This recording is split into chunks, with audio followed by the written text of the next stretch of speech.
Қаскелеңде болған жағдайға байланысты, анау түлектердің арасында.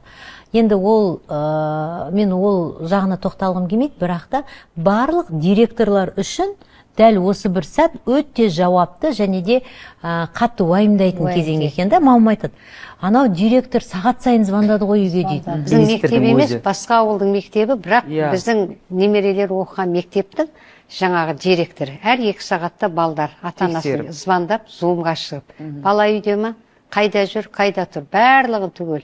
Жоға балдардың үйіне өзі барып, балдарын тексерген ғой.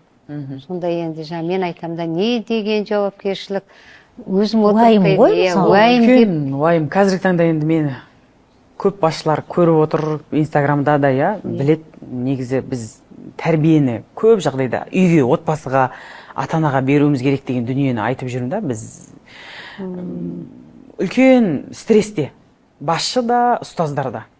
Сол мен ұстанатыным, осы стрессте жүргеннен кейін мұғалім шабыт алып сабақ бермейді. Біз жаңа баланың қауіпсіздігіне қатты мән беріп кеттік та. Бас амандығына.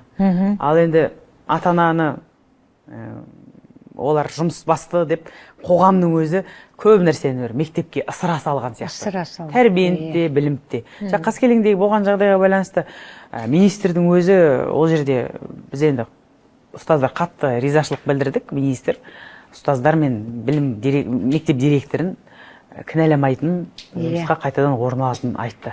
Өйткені расымен де ол жерде барлық ата-ананың қол хаты бар. Ата-аналар өздері келісіп, мектептің ішінде болған, біз мектептің ішінде болатын жағдайдың өзінде қаншама жағдайлар болып жатады.